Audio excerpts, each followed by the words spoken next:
am Deidre Quinn, and welcome to Pending and Trending, a podcast that started in real estate and grew into so much more.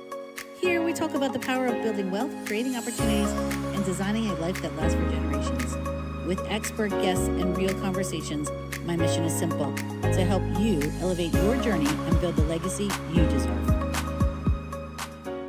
Welcome back to Pending and Trending. Today's guest is Kurt Byers. Kurt is the head of business development at New Western, the nation's largest private real estate investment marketplace and the largest private buyer of residential investment properties in the U.S. With a presence in over 35 markets, New Western specializes in value-add properties that need renovation, connecting investors with opportunities sourced through a vast network of wholesalers, agents, contractors, and lenders. With over 2 decades of experience in marketing and strategic growth, Kurt has played a key role in scaling New Western's operations and investor base nationwide. So happy, looking forward to the conversation. Thank you, Kurt, for being on with us today. What sets New Western apart in those 35 markets that you're in? I think it's one, our ability to be boots on the ground for our type of offering. There's a lot of like cash buyers or iBuyers that don't have agents in the office actually going to the house, talking with agents, the real estate agent on the other side of the transaction, and explaining the offer, covering the closing costs of the seller, and then making that experience a lot smoother. And we know down to the zip code or this bottom half of the neighborhood needs to be at this price, because we've done so many transactions that we have a lot of that in-house data, but also all of our agents are licensed so they can go on the MLS and comp properties the right way and not just try and use an algorithm and hope that things work out in the end. So the boots on the ground is what really makes a difference from that. So you have boots on the ground in those 35 markets. You don't just have somebody in another state pumping out offers and sending them. You actually have the people doing the work on the ground, which is great. So you help investors, right? That's what your organization. So I guess, where do investors come to you and say, I would like to buy this type of property? I'm looking, how does that process work, and who comes to you, and how does that begin? How does that relationship begin? Yeah, so one of the main things is we really are like a two-sided marketplace for the investor and the seller. So when investors are looking for properties, which is a lot of times the hardest thing about being an investor, is finding the right deals that will actually pencil and make you money. So they come to us because that's our expertise, is finding the right deals. And essentially, we have agents that their only job is going and finding properties to put within the marketplace. And then we have agents that their only job is helping investors find the right property for them. If the investor says, I want a 3-2 brick house, older than 1970, and I want it to have $50,000 in work, that can help our acquisition agents know what to look for. And then we help them place it with either cash or hard money or private money. And then we help facilitate that transaction smoothly so that they can get to work on their rehab. Okay. You have investors that you're looking for investors, but you also have sellers that you're looking to help them through a distressed situation. Is that correct? Yeah. And a lot of times the homes need a good amount of work, to be honest, or they need to move in 5 days and close in 5 days. So we can really, either situation, we're happy to help, but we come across all sorts of distressed type properties, and walking into them isn't always great, but typically when they come back to the market, that's when it comes back to life. So you help the seller by finding an investor to take over their property. The investor takes over their property, and then the investor is solely rehabbing it, or are you involved in that process as well? So the investor does all that themselves, so we'll buy it from the seller and then put it in our marketplace and close it to the end buyer, the investor, so that every transaction is similar and so that the seller has a good experience with us. We have that down to a science, and then selling to the investor, we have that transaction down too, because we'll buy it cash from the seller so that everything's smooth. There's not extra closing costs. We'll cover theirs, and we just make it really easy. And then your investor buys it, and then what happens after that? So after the investor buys it, typically they will rehab it. Takes a few months, sometimes longer if it's a really large project, but then they'll either keep it as a rental, they'll put it back on the market and list it, or sometimes they'll do a midterm or short term, like a pad split or an Airbnb. And then whatever they do with it is really up to them. We just help them find the property and analyze it. So then they're taking over the rehab. You have really nothing to do with that at that point. So Yep. they're bringing in their crews and then they're taking it from there. Okay, great. So then how has it been working recently with investors and affordability? Are you finding that there's fewer properties and it's more difficult to find places that investors are able to turn, or are you still finding plenty of things for them? We're still finding plenty of things. Last quarter, we were the largest home buyer in the country. And a lot of that, I think, is because we're playing with the types of houses in that kind of affordability band and the distressed situations. We're able to find the properties that may cost $60,000, but then when you put $150,000 in work, you can bring it back to the market. But they're still coming back to the market well below the median home price, because we're not tackling the big new builds. We're not doing that. It's really these first home type properties that 3.2 or 2.1 that someone's going to take at an affordable price, take the risk of putting in the money to rehab it, and then put it back on the market. And we don't list any properties for them. So a lot of times it's realtors then getting another listing from a property that wasn't going to be a listing because it wouldn't go on the MLS. Okay, okay. Okay, so you mentioned realtors. Let's talk about that a little bit. How do you work with agents and what are the top benefits for building those relationships on both sides? Yeah, we work with agents a ton. And a lot of the times it's really just because we're in the side of it that is distressed and needs the homes that have rehab. They're not really good MLS properties. A lot of times they wouldn't even qualify for a traditional mortgage. And Hmm. so finding the right buyer can be pretty difficult. But what it allows is it allows brokerages and realtors to not pass on leads and listings that wouldn't be a good fit, because you can still go with the seller, introduce them to us, and we'll use you as the listing agent still to where you're still getting paid out, or we can give you a referral fee. So you're still monetizing every house that you wouldn't list, but you're just using us to make it a lot easier. Got it. So if an agent comes across, or even one of our listeners that isn't an agent, comes across a property that perhaps is distressed, or perhaps is has been in a family a long time, but hasn't had anything done to it, perhaps part of an estate or something like that, it would be perhaps a good direction to give your group a call to see what that looks like. Am I hearing that right? Yeah, it's very common, especially inherited homes or vacant homes, that we come across to where people just want to get out of that transaction. We try and pay as much as we can based on the market value. But when we're working with agents, it's that two-way collaboration of we have 250,000 investors who take properties, put them back on the market.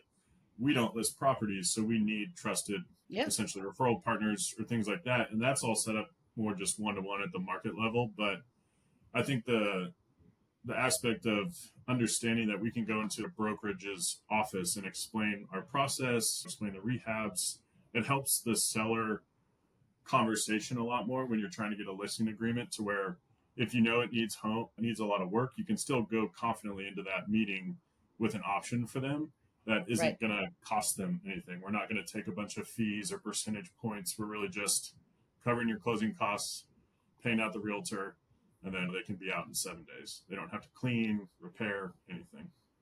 That's great. So if you have somebody that's also underwater in the property, is that like underwater meaning they aren't making their payments and they're going into foreclosure? Is that something that you get involved in as well? We can, especially like a pre foreclosure situation. But if they just bought it like 6 months ago, it's I'm not sure we'd be able to pay as much to make that situation go the right way. But I think, but we do buy a ton of pre foreclosures. We buy a lot of properties that are past auction and stuff like that. So we definitely can step in and help. And that's actually part of the reason we started back in 2008, was being able to help during the financial crisis of buying homes with cash when people weren't able to make their payments. So we've Okay. just evolved that now to be a marketplace. But yeah, we do help a ton of sellers with that. So basically you get them pre foreclosure. Otherwise you're getting them after auction. Am I hearing that right? Did I? Yeah, we because of our process, do some of the due diligence days. We don't buy like direct from the bank. We have some relationships set up with banks, but we don't just go online and bid. Some of our agents do if they want to, but typically we're working directly with the seller pre foreclosure or an agent that brings it to us to do it that way. Got it. And when your investors come to you, what does that look like? Is there like a percentage fee? Are they paying? How does New Western structure a relationship with them? Is it a commission that New Western gets paid to a finding fee? How does that work? Yeah, so there's no cost to being a part of our marketplace. Essentially, we'll get a property when we buy it cash. We just resell it to the investor a little bit higher to take that middle margin. So we don't Okay. charge commission points or anything like that. We just take that small margin in the middle, and we do so much volume that we're not trying to charge too much. So we have a title service, we have a private money lender. So we do stack things to help the process and get some savings. But yeah, they just pay us that piece in the middle. And as far as how they come to us, that many different ways. I mean, we work with a lot of realtors that are on the marketplace because they have investors on their side that they bring those properties to, and then the investor pays them. And then we have a lot of people that are corporate refugee. They want to flip a house on the side, but they don't have the time or the money to market to sellers. So they just come to our marketplace, rehab, and then they do 3 or 4 year husband and wife team and make some side money. And then they a lot of times turn it in to their full-time role because they really get into it. Okay, so basically then you purchase the property and then sell it a little bit higher to be able to keep your end rolling, and the investor is paying a little bit more, but they get the benefit of not doing the digging and the scrubbing to get the property and basically buy it title with clean title. Am I right? Yeah. Got it. Okay. Where do you see the biggest opportunities for growth in the current market? We're going through a lot of changes in the market right now. Where do you see the biggest opportunity for growth from your organization's standpoint? I say probably one of the biggest things is staying ahead of the curve on technology, and then partnerships we've really been leaning into. Fortunately, I'm the head of partnerships, so that does help out, and we've been able to grow that quite substantially. So really just teaming up with agents or wholesalers or organizations that help sellers affordable housing. I think we're really able to lean into the the ecosystem that is around housing to be that central space to sell the homes that need work for investors to find the homes. And so really just leaning into the partnerships and then making sure our technology is up to date to what consumers are expecting when they get there. Now, are most of your transactions done through assignment? What does that look like? So we'll buy assignments from wholesalers, but we double close most everything. There's some markets where we have to assign just based on the property, but almost all of it is a double close to where we're buying it cash and then reselling it. Okay, okay, interesting. So basically, if you have a transfer tax payment or something, you're typically paying that twice because you're doing a double close. Yeah. Okay, and And is that it and typically some of the transfer tax stuff is why we assign in certain markets so that our investor isn't getting dinged with something that we could control for them. Yeah. understood? Yeah. Okay, and have now the regulations around that changed? Do you have to change anything with any of the regulations that have come in? Do you have to change the way you do things, or is everything in your industry stayed the same? There's definitely been a lot of change within the industry. And one benefit of how we do it is we are already all licensed. We already provide a ton of disclosures. We do a lot of that up front, and a lot of the industry is just catching up to what we've already been doing. So our current practices haven't really changed all that much. It's just if you weren't licensed or you weren't doing some of the stuff we were already doing, you're now like trying to play catch up. But Right. there's definitely a lot of different regulation, and we monitor all of that very closely to try and stay ahead of it to make sure Sure. we can still operate in the right way and stay ahead of it. So primarily what changed is the licensing regulations, which you were already sounds like ahead of anyway Yeah. in groups. So that's great. That's great. Do you have a success story that you want to share of a situation where you worked with an agent, then grew investor partnerships, or a story that you'd like to share with us, Lace? A Uh, happy. So we work with quite a few brokerages on a national scale, but also like an individual, just regional, just one office. But yeah, I mean, there's one. I won't say the name just because I don't know within our legal contract we're supposed to. But there's been several where when we are able to find the right fit, understand the buyer relationship of being the buyer agent versus not being the buyer agent, and motivating both sides of the brokerage, our brokerage, their brokerage. We're now doing in 1 month what we would do in an entire year from them.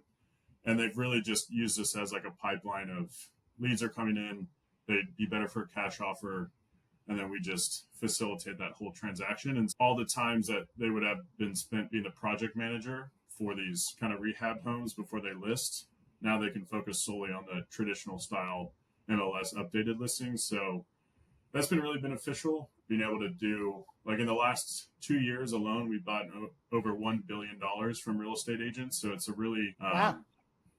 it's a really good pipeline, and a lot of that is the communication has to be there, the setup and all of that. So I think being able to like talk about a specific success story, otherwise that there's also on the agent side or the team side where we start in one market, nail it, then scale it. Now they're in all 35 selling to us. So we're really just amplified people's ability to sell the houses they wouldn't typically want.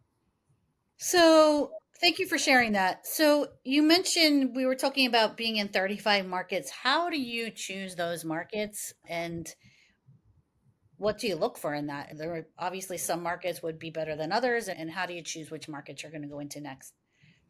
I think a big piece of it is the overall investor activity in that market. So if we're able to analyze investor purchases, and if that market is super low, there's probably not a ton of opportunity there.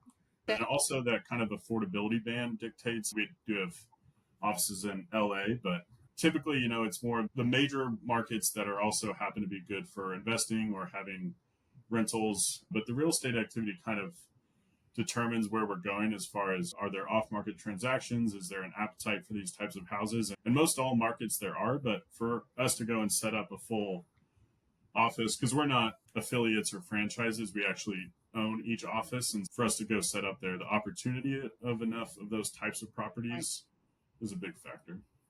So do you have the top like 5 areas and or top 3 areas that are like the most profitable or the best for investors at this point? I think it has changed a little bit with different kind of like insurance and stuff, but three of our best markets are Dallas, Denver, and Charlotte. Those always tend to be really some of the top offices. Philadelphia is doing very well this Yeah. year. But as far as like the overall top 5 real estate investing markets, I don't know those would be. I know the Midwest and the Sun Belt is doing really well. And then that kind of, I guess the affordability band, that some of the markets that can support lower end. New York City can be tough just because of how different that real estate landscape is. But yeah, the Midwest, Southeast has been really big for us lately. I know a lot of your transactions in the Philadelphia area, and you mentioned some areas likely with high transfer tax, they come in as assignment transactions, meaning when a seller is reviewing that offer or agreement, it looks like, it's going to be assigned. And sometimes that can be scary to sellers. So can you just shed some light on that and maybe clarify that big picture for the listeners? Yeah, so I think one of the biggest things about working with us is because we have the 250,000 investors that are all vetted and ready to buy.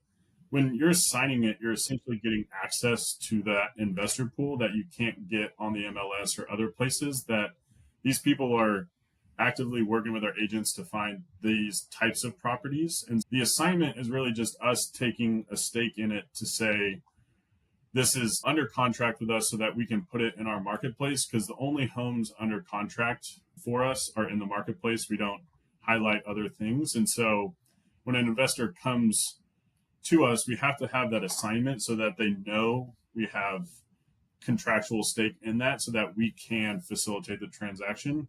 And so when you're getting access to our marketplace, you also get our agent expertise in that area of rehabs or distressed properties. And so we can lean on the realtor to help facilitate that. But then the assignment is just us basically putting it in our marketplace to then close with the investor, but we're still involved the entire time with our transaction coordinators and our agents. It's just, it'll save the homeowner money because we're not having to do a lower price to account for that transfer fee. And so it actually is a benefit because we're not tacking it on just to tack it on. We're taking a different type of closing to actually help the seller net more money and help the investor be able to buy higher. Okay, so when a seller goes under contract with you as an assignment, and it's an assignment, what are the real chances? How much? Do you have a percentage of how many of those actually don't get to closing that terminate, or do the majority of them go to closing? What's that end result look like? It's actually pretty similar to like if you were on a typical transaction with a buyer off the MLS. There are times where things fall through with title or something, or the buyer ended up buying a Porsche and the loan actually didn't cover that, and now his DTI is off. But I don't know the exact like percentages, but it's pretty high that go to closing because we're involved in every step of the way. When we're assigning it, we're still under contract with that property. It's just the end buyer then takes our place after we've set it all up and standardized the process. So it's a pretty high rate that closes. I don't know the exact number, but we're the largest home buyer in the country for a reason. Like we've spent a lot of time and money to make sure that our process helps get to the closing faster. So, from a seller standpoint, if they go under contract with you, they can feel pretty good and reasonably certain that the property will get to closing because you've done your homework on the front end and you have so many buyers in waiting that you will likely be able to close that property as planned. Yeah. That's good to know. Good to know.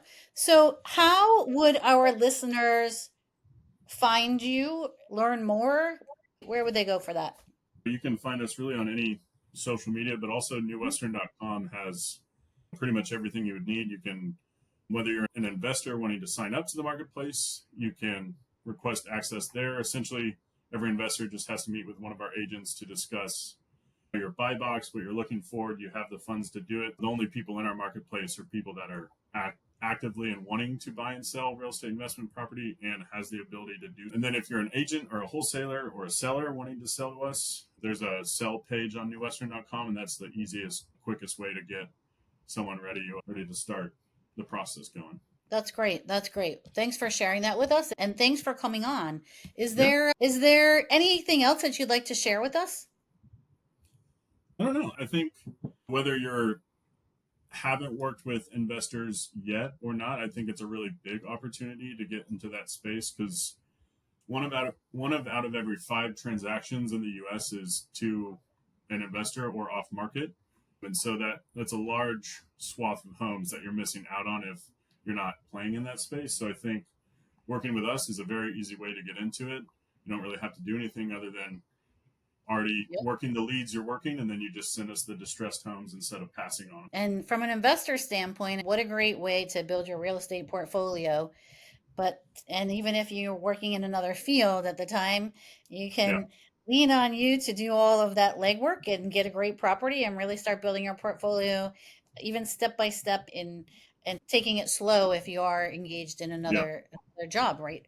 Because then you can really enables you to get into it without doing all the digging for the properties and making it a full-time job. Yeah, we try to make it as easy as possible. Yeah, I love it. Newwestern.com, right?